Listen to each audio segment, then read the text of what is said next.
Hi everyone, welcome to another video here on the Britpop Buzz podcast. Now today I'm going to be taking a look and giving you my opinion on the 10 essential Britpop albums everyone should own. Now this article was just released recently by Discogs and it was by John O'Brien. I have not seen this article, so I don't know what's in it or what albums are in it, so you're going to get my live thoughts and opinion as I scroll through it, and it's going to be on screen for you to see. So I hope you're going to enjoy this video. Like I said, I don't know what's in the list. You're going to see if I agree with it or don't agree with it.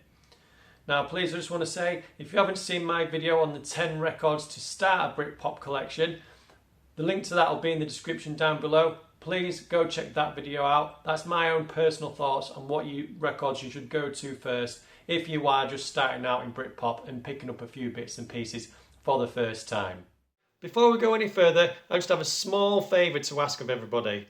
Now if you look at the graphic on screen, you will see that only 70% of viewers are actually subscribed to the Britpop Buzz YouTube channel. Please, if you are taking the time to sit and watch this video, then please just hit that subscribe button. Here's a thank you from me if you do. Now let's carry on with the video. Right, so let's get into this then. So like I said, this is the 10 essential Britpop albums everyone should own. This was posted on Discogs not long ago. And it says, to explore the mid-90s guitar scene that offered a more optimistic alternative to the angst and alienation of grunge. That's not a bad description of Britpop, to be honest with you. It pretty much describes where its origins a little bit. And this was done by John O'Brien. I'm not sure how you pronounce it. I'm sorry if I'm saying your name wrong. So I'm going to scroll up and we're going to see what's come up first. Now across the top, interestingly enough, you've got, I can already see some things that are probably going to be in it. I'm hoping that a couple of them aren't in it, but we'll see. We'll see what's in it. A couple of albums already there in the graphic on the top. So I'm going to scroll up. And it says, perfectly aligning with the election of Tony Blair's New Labour, soccer tournament Euro 96 and the rise of homegrown art, fashion and cinema. That sentence is quite correct and I do agree with that. It wasn't just about the music. It encapsulated the whole scene and the whole of the UK as like a movement as part of the 90s. I agree with that. And the Britpop soundtrack to that brief period when England appeared to be one of the coolest places on earth. I agree with that as well. In that moment in time in the 90s, Britpop in England was the place to be along with the football and everything. Right, so let's move on. Let's go see what the first one is. Now the first one is the Autos and New Wave. I'm not sure about my thoughts on this. Do I think this is an essential one to have in a Britpop collection? Probably not. I don't think it's essential. Now the Autos were mentioned in that Select magazine cover with Brett Anderson, along with several other bands back in the day. But like I said, do I think it's essential? No, I don't think it is.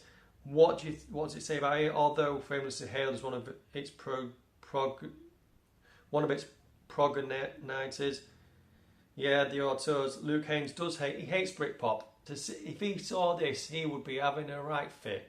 He hates it. He's brought out a book saying how much he hates Britpop. Do you know what I mean? He is not going to agree with this. So yeah, released a month before Suede's self-titled debut.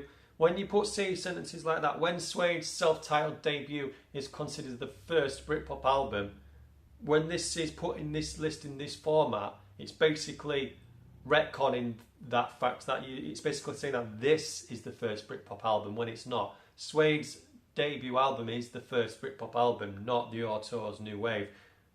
So this is sort of giving out false facts unless you are in the opinion of this is the first Britpop album. Please, I'm open to all opinions, all comments. Write your comments down below. I am intrigued, but like I said, in my own opinion, it's correct there in the statement. Suede's self-titled debut is the first Britpop album, and it's not the Autos. Nah, not for me. Like I said, it's not an essential album in a Britpop collection. It was mentioned on that Select magazine cover, but it's not for me. So that's the first one's a no, it's not essential. I'm going to move on to the next one. Wow, look at that. It says there's 12 copies at $46 there. On if you want a vinyl copy of Your Tours New Wave. Wow, that's expensive. It's really expensive. It's listing the songs there. Alright, so it's connected to Apple Music and it lists the songs on the album there. I do like Showgirl. Right, so we've looked at that. Let's see what's number 2 in the listing. Okay, Blurred Parklife. Yeah, that's a given. That is definitely always going to be in any Britpop list. Blurred Parklife. It is like the Britpop album. Before Different Class came out, Parklife came out, and it put Blur on the map after Modern Life is Rubbish. It's got all the classic songs, Girls and Boys, Parklife, End of a Century, you know. It is the quintessential Britpop album, unless you include Nuisance by Menswear, which is my own opinion, the Britpop album. That is it, but yeah.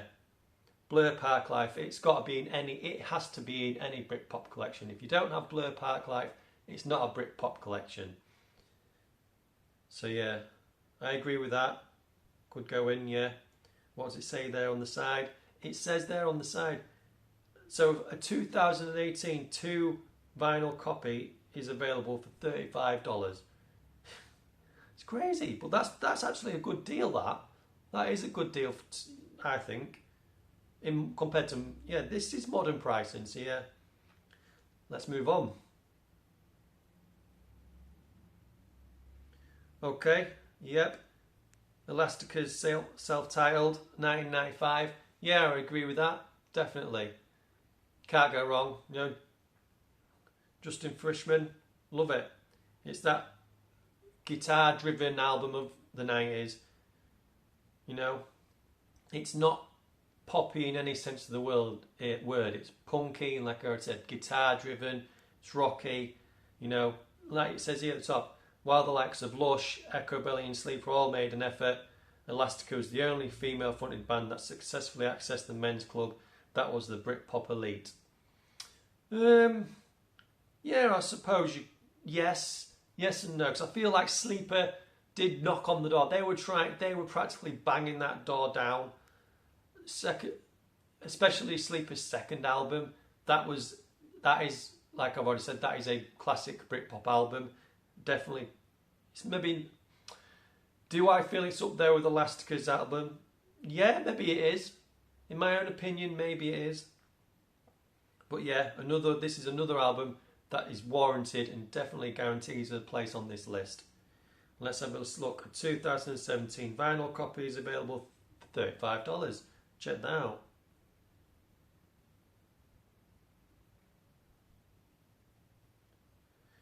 Supergrass, I Should Coco. Yeah, I get that. Supergrass, I Should Coco. Came out in early '95. It has the song All Right on it, which is probably one of the most overplayed Britpop songs in any of them. Do you know what I mean? It gets played nearly every day on morning tea, breakfast shows, up and down the country. It's played constantly. Whereas the other songs on the album, like Caught by the Fuzz and Lenny, you know, don't get a look in. They don't get played. So, yeah, I can see that. It warrants its place on the list. It does. It should be in any Britpop collection. It is in mine. And it is available. The 2022 vinyl copy is available for $19. Check that out. That is really cheap. That is cheap compared to the others. If you want it on vinyl, go get it. It's there. And we've got, big one here. Definitely a massive one. Oasis, What's the Story, Morning Glory. This, I can tell you now, I 100% guarantee with. This is a Britpop album. Definitely maybe is not. And do you know what? This is. I agree with this. It deserves its place here. It is better. It's not better than Definitely Maybe, but it is a Britpop album. And it is available for $36. The 2014 vinyl reissue. Look at that. That is a bargain as well for Oasis. If I collected records, I would be snapping that up. What do you think's next? Pulp's Different Class. Yep. Like Parklife, Pulp's Different Class is a Britpop album. 100%. Can't argue with that. It has probably got the Britpop anthem on it. That is Common People. I prefer Disco 2000 myself, but it's got Common People on there, you know, like I've always said, it is the Britpop anthem. Up and down the country, Britpop lovers will tell you. I like Sorted Freeze and Whiz, I really like that song. I also like Bar Italia. What's your favourite song on Different Class? Let me know in the comments. This is a 2016 version. It's available for $21. I don't know why it's in dollars, maybe because I've just clicked on it and not changed it to pounds. But do you know what I mean? That is still really cheap. Really cheap. So yeah, that deserves its place on the list. I think I've done 5 now, and the only one I don't agree with is the first one, Auto's New Wave. So I'm interested to see now if we're going to see any bands for the second time, or if there's going to be anything that I don't agree with. Let's carry on.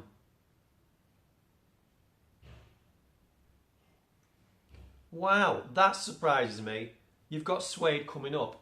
When Suede's debut album, Self-Titled, was mentioned in the first one, about Your Toes, you've got now Suede's third album coming up.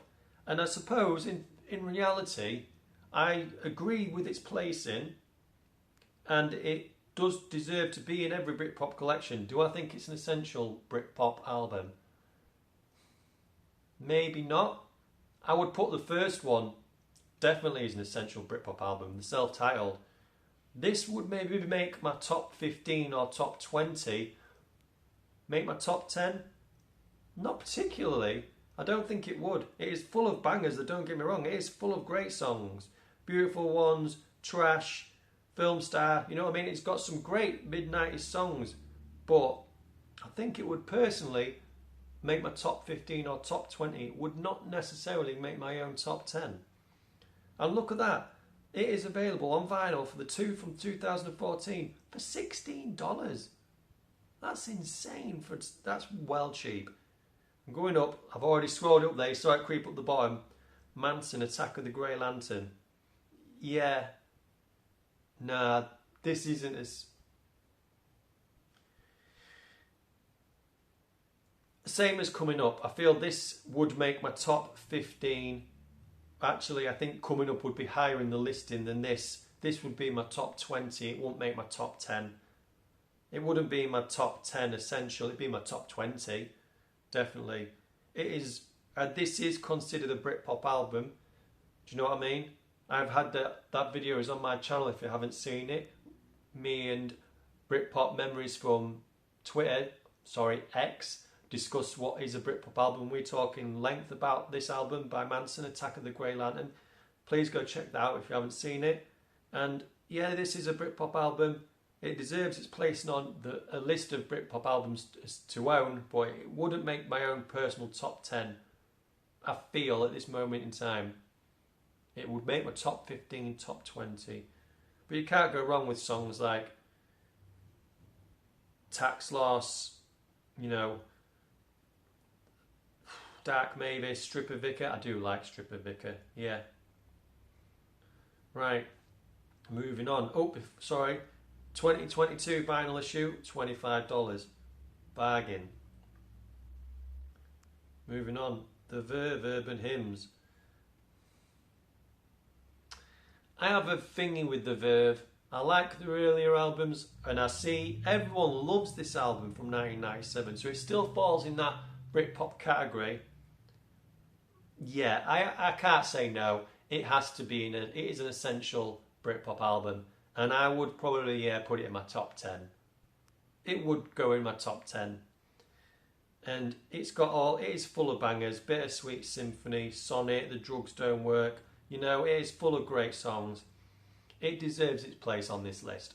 And Urban Hymns, The Verve, 2016 2 vinyl reissue, $28. You know what I mean? You can't say no, can you?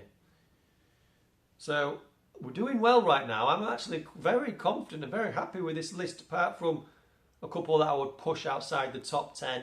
Do you know what I mean? And we've not had any bands come on for the second time, so this is a really good list. We've not had any double ups of bands. Oh, there we go. I had to go and open my big mouth. We've got Pulp's This Is Hardcore. I'm not sure what number I'm on in the list. I feel I am near the end. No, this isn't essential to having any Britpop collection. Well, no, let me say that wrong. This wouldn't even make my own top 20 Britpop albums for having an N in my Britpop collection. It won't make the top 20. No. It is like this is the death of the Britpop in 1998. This album signifies its death, and do you know, like I've said, it wouldn't make my top 20. Not today. Maybe not. I don't think it would any day.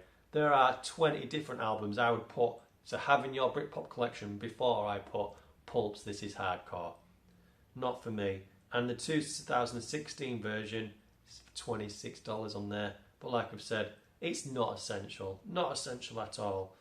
Pulp, different class, and His and Hers, the 2 albums before, yes. This Is Hardcore, big no. It's with the Autos, right at the... Well, I think the Autos New Wave would probably even come before it. It would come before it. Let's move on. Oh, that is it. That's the last one. Well, there we go. I didn't know that was the last one. So the only band who gets a double up is Pulp. I actually feel you could have put something before Pulp's This Is Hardcore. I would take Pulp's This Is Hardcore out, and I would also take out the Autos. It's not a bad list, don't get me wrong. It is a good list, and it's a very good list to not have doubles of albums by certain bands. I agree with Ev. So yeah, I would take out the Autos, I would take out Pulp's This Is Hardcore, and put everything else in there. Yeah, it's a solid top 8. Take them 2 out. Solid top 8 listing of essential albums to having any Britpop collection. But like I've said, personally, Coming Up and Manson's Attack of the Grey Lantern would probably be more in my own 11 to 20 category. They won't be in my own top 10. But that's just me personally. Please let me know in the comments, what would you put in your top 10? And don't you worry, before I put in the comments, I am going to go away and do my own top 10 essential Britpop albums to have in a Britpop collection. That video is in the works and it will be coming very soon. So, like always, thank you for watching to the end. Please leave a thumbs up, give this video a like, and if you haven't subscribed to the channel, please do so. All the best, and I'll see you next time.